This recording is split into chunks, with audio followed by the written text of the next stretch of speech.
Good morning all of you. आज हम पढ़ेंगे वर्ण विचार।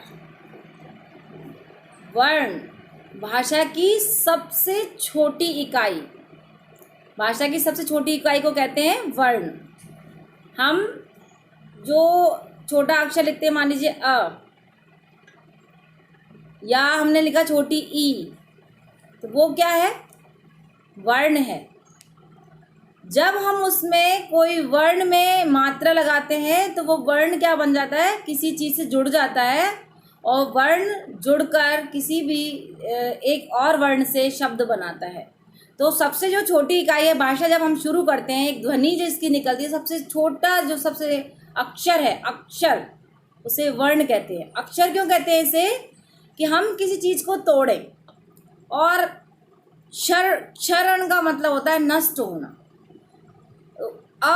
जिसमें लग गया मतलब नष्ट नहीं होता।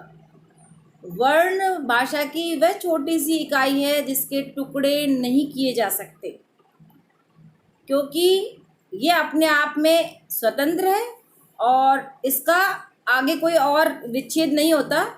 इसलिए भाषा की सबसे छोटी इकाई को हम वर्ण कहते हैं। तो परिभाषा हुई भाषा की सबसे छोटी इकाई जिसके हम टुकड़े नहीं कर सकते, वह वर्ण कहलाती है, या उसे वर्ण कहते हैं। अब वर्णमाला आपने देखा होगा, जब हमने वर्णमाला पढ़ी तो वर्णमाला में क्या है? ऊपर से जैसे शुरू की हमने अ से, और ज्ञ पे खत्म होती है, ज्ञ ज्ञानी। तो अ क्या है? वर्ण। वर्ण उसमें भी अ से लेके अह, आ ई क्या आएंगे? स्वर। और क से लेके ग तक व्यंजन। तो ये दो भागों में बटे, स्वर और व्यंजन। पूरी जो हमारी वर्णमाला है वो स्वर और व्यंजन में बटी। तो जब हमने देखा कि जब हमने स्वर पढ़े तो उसमें एक आया अंग और अ। अंग अ क्या होता है? व्यंजन पे। जैसे हमने अंग अ, तो हम उसे ना तो स्वर कहते हैं और ना व्यंजन कहते हैं।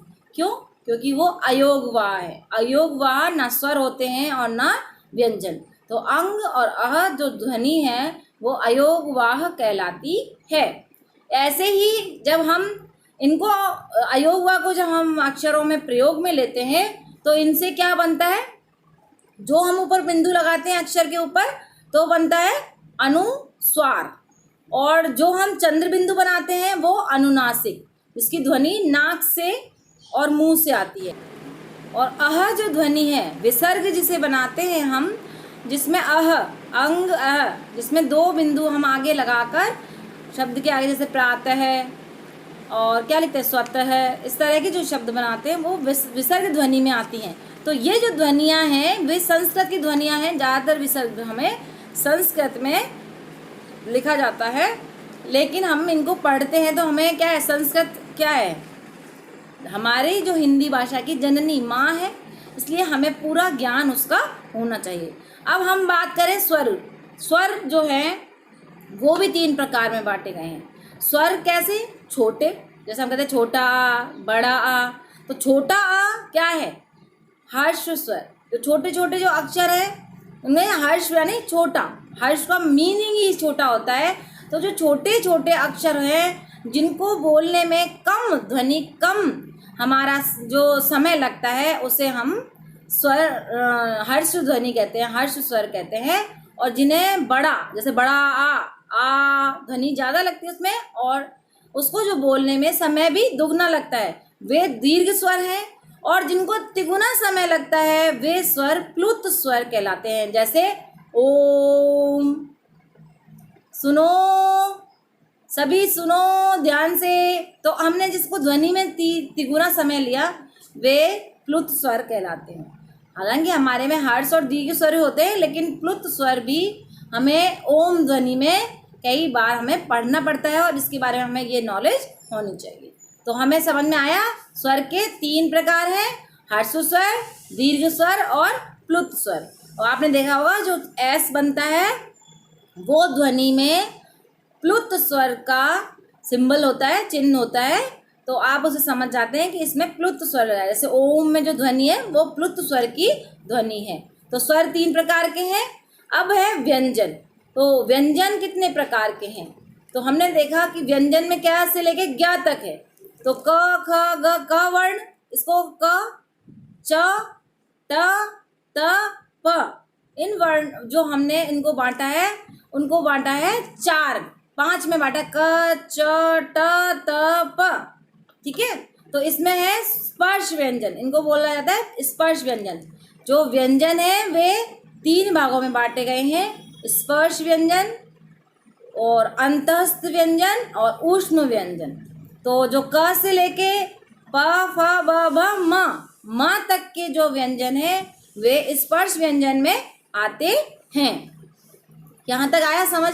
इसके बाद है अंतस्थ व्यंजन जो य र ल व हैं, और उसके बाद है ऊष्म व्यंजन। ऊष्म मीन्स होता है गर्म, यानी जो हम बोलने में श ध्वनि निकलती है, श स स ह, तो ये है ऊष्म व्यंजन। तो व्यंजनों के 3 कैटेगरी हुए, 3 प्रकार हो गए आपके, स्पर्श व्यंजन, दूसरा अंतस्थ व्यंजन और ऊष्म व्यंजन। तो आपको पता चला स्वर 3 प्रकार के, हर्ष स्वर, दीर्घ स्वर और प्लुत स्वर। व्यंजन 3 प्रकार के, स्पर्श व्यंजन, अंतस्थ व्यंजन और ऊष्म व्यंजन। ठीक है, ये सारा क्लियर हो गया। पूरी वर्णमाला को जब आप लिखेंगे तो आपको ये कैटेगरी दिमाग में रखनी है। आपको मैं उस पर लिख कर बता दूंगी, उसमें आपको दिमाग में रखना है कि ये क से मैं तक जो व्यंजन है वो स्पर्श है, य र ल व जो 4 अक्षर हैं वो अंतस्थ व्यंजन है, और श श श ह क्या है? ऊष्म व्यंजन है। च त्र ज्ञ जो 2 अक्षरों से मिलकर बने हैं, इसलिए उन्हें संयुक्त व्यंजन कहते हैं। क्यों? कि वो हमें 2 वर्णों के योग से बने हैं, 2 अक्षरों से मिलकर बने हैं, इसलिए वो संयुक्त व्यंजन कहलाते हैं।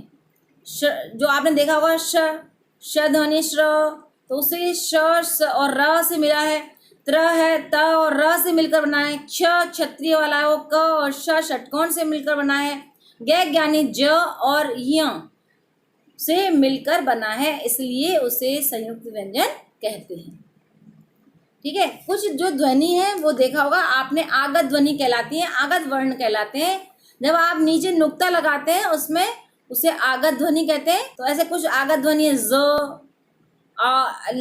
नाज, तो ज के नीचे जो नुक्ता लगाया जाता है वो आगत वर्ण कहलाते हैं। जैसे फ उन्हें उर्दू में काम आते हैं और हमारे हिंदी में उन्हें स्वीकार कर लिया गया है, तो वे आगत वर्ण कहलाते हैं। और ऐसे ही अन्य व्यंजन में आता है ड़ और ढ़, 2 जिनके नीचे बिंदु लगा है वो अन्य वर्ण है, जो इसी में हम लिखते हैं, लेकिन जब वर्णमाला में लिखते हैं तो ड और ढ के नीचे बिंदु उस समय नहीं लगाते। ठीक है, यहाँ तक क्लियर हुआ। एक है द्वित्व व्यंजन, जो व्यंजन अपने समान दूसरे व्यंजन से जुड़ा होता है, जैसे आधा त और पूरा त, आधा च और पूरा च, इस तरह से।